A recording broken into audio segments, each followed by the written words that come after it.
Hey you, my name is TomSka Ridgewell and I am angry. I'm so angry. I'm an unbelievably, unpredictably, explosively angry person, and I haven't really talked about it much on this channel. I've talked about depression, I've talked about overeating, but I haven't really talked about my other third most defining characteristic, which is my aggression. That's because these days it's mostly in check. I am medicated and keep it under control, but recently I've had some pretty negative experiences, so I thought I would make a video about it. I've been plagued with an unbelievable temper ever since I hit puberty, and I've just been this big bottled up rage ball. I couldn't even have wireless computer mice for years and years because I would just flinch and throw them across the wall, and I would smash things every single week. I was kind of a nightmare. It was all just bottled up and ready to explode out. And I sat down with mental health expert Kati Morton to try and figure out why. It's a bunch of things. It's interesting to say that, for you to say that it started with puberty, because around that time, like in our teens, our hormones change. Yeah. Hormones affect our mood, they affect impulsivity, aggression, all that stuff, right? We can be like, woo, all over the place. Any, person can notice, especially women, because we have our cycles, our monthly cycles. Yeah. But men have monthly cycles as well of hormones. I know. It's just a little bit different. And it can dip and go up, and everyone is different. Like, everyone's levels are different. And so my guess would be that it was something about your hormone shift that has caused this symptom. Right. Also, if any of you are curious, like in your brain, the amygdala, which is like in the back, kind of towards the middle, but more towards the back in the middle of our brain, is this little small bit like this, and we call it the fire alarm. It's like, woo, woo, and when we're kids, we have zero control over it. Right. It's like when we throw tantrums. We're like, I don't wanna, and everything's like, whoosh, and it's because the fire alarm is going off, and we can't hear anybody. We're not being reasonable. No one can say anything to make us feel better. We're in full tantrum. As adults, we're like, we know that might be happening. We still will feel like, ah, but we're like, okay, I can't, stuff it down or whatever, deal with it. And so my guess is that your amygdala is like always firing, and the medication is like subdued it somewhat. Yeah. But you're still getting those like bursts. Well, when I'm on medication, it goes away. Completely? Completely. So yeah, these days I am medicated. I take antidepressants, and I'll be honest, they don't actually do much for the depression. They just keep me stable, and what that mostly means is it keeps my temper in check. I'm no longer unpredictably, explosively angry. However, sometimes I will forget to take my medication, or I'll run out, or I'll go on holiday and leave it at home. And at around about the 48-hour, 72-hour window, I suddenly just explode, and I am angry. I'm a 13-year-old again, and I don't even realize it's happening until I am yelling at someone or breaking something for the smallest, stupidest reasons. And what's that all about? If it is mental, what should I be doing? Quite a few things. Uh-oh. Like, give me like one. I'm not gonna take much away. We're gonna go through the levels of it. Okay. Because it doesn't come from just one place. Right. We're talking about the things hormonally that could be happening. We're talking about the things in our brain that could be potentially, that's what the medication is helping, is like, maybe it's like calming your amygdala, which SSRIs, SNRIs can do that for people.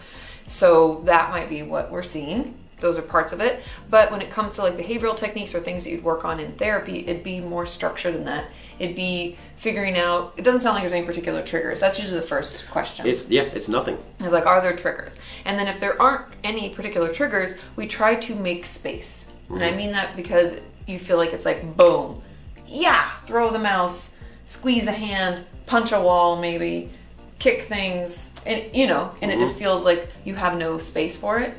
It's because now that you've been on medication, you recognize it. And you have that period where you're like, why am I so angry? That's great. That's already like a huge step. That can take like a lot of work in therapy for you to recognize when I've done the work. Yeah. We're post a lot of work. Yeah. I'm 26, and I've only really just figured this out. So. But so having that insight is great. Yeah. So you start there, and then you have to find ways to expel some of that energy or aggression in a way that's not going to hurt you or someone else. Yeah, I did boxing for a little while, mostly just with a punch bag, because I mean, I remember being a teenager, and I've got like scars all up my knuckles from, you know, just laying into walls, which I didn't know. I don't know if you know this. I don't know if it's like really your expertise as a psychotherapy and all that, but walls are harder than hands. Oh. Yeah. I have never been in a fist fight. Well, and there's a couple other things too. Like, we can have aggression or irritability, we would call it. Make it sound nice in the therapy world. We're so irritable in conjunction with anxiety or depression. And since we already know depression is something that you struggle with, anger may be the way that you express all that you're going through. Because often, especially, and I don't mean to break it into gender specifics, because that's not always how it is, but often women tend to feel more free to be like, and we talk about it, and we vent about it, and we call our friends and our moms and our whatever, and we talk to everybody, and we get it out. Yep.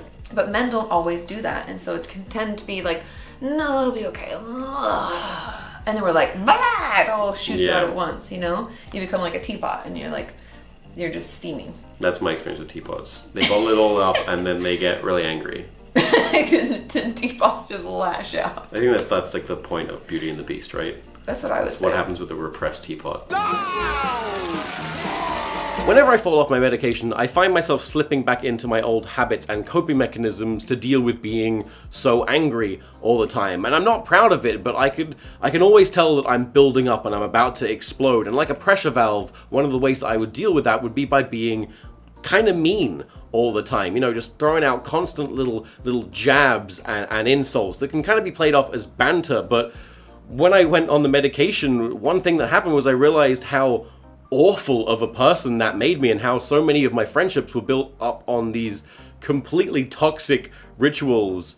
And so I asked Katie, what else should I have been doing? Because not everyone's gonna go on medication, and this seems like kind of a useful thing to know. Well, and part of also, I mean, not to completely therapize you, but isn't that what we're here for? This is what this is, honestly. I tricked you into a free therapy session, and I framed it as a YouTube video. Sneaky, sneaky. I think part of it is the fact that, and I'm just guessing, because usually when we're angry, bully, we put people down, it's because we actually feel like shit, right? 'Cause you're saying essentially it's coming from like this build up inside of you.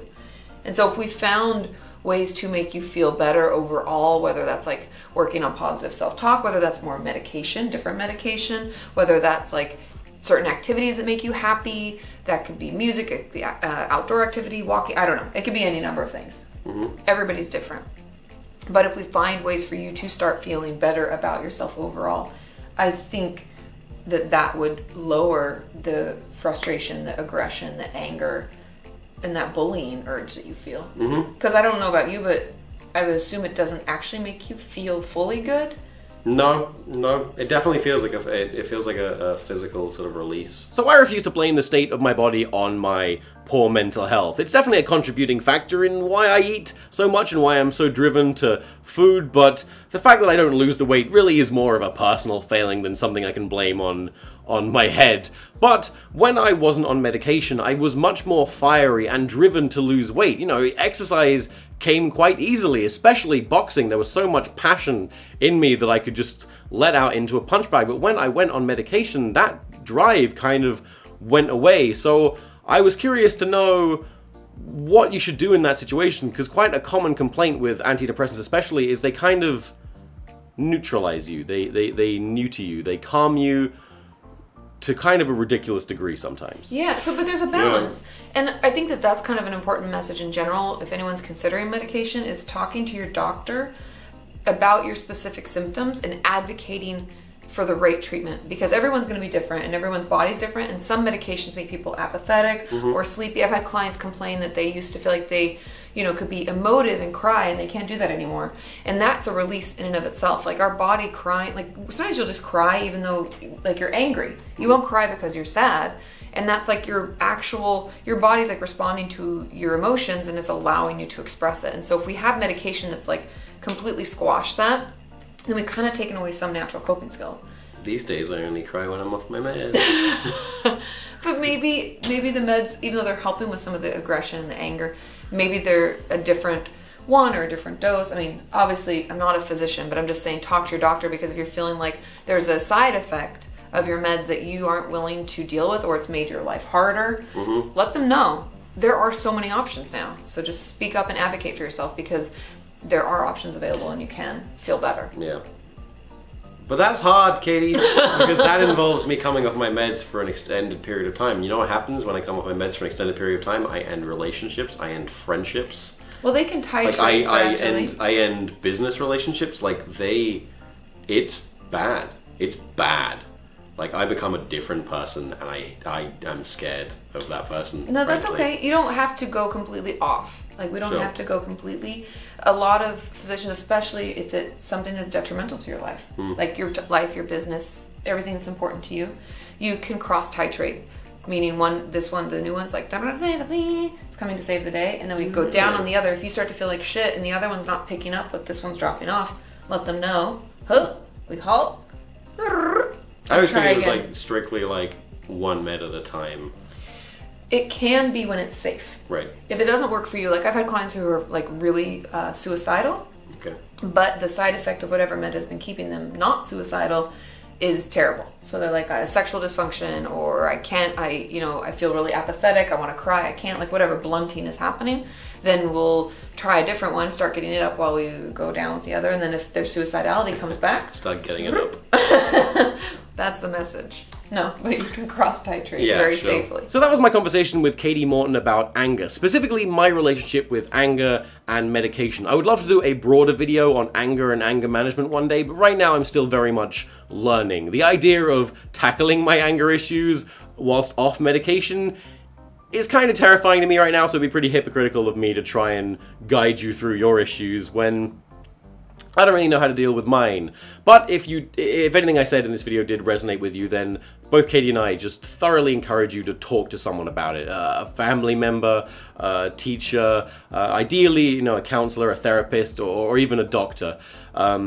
Please don't feel like there's something wrong with you. We're all just very different. So go talk to someone. Ideally someone who knows what they're talking about, not a man-baby YouTuber. I've done a video on Katie's channel though, which was all about comfort eating and my relationship with food. Not quite the same as this video, but if that sounds interesting, then hop over there and check it out. Thank you very much to Katie for doing this video with me. She is always lovely. She has a great channel all about mental health. Please check her out.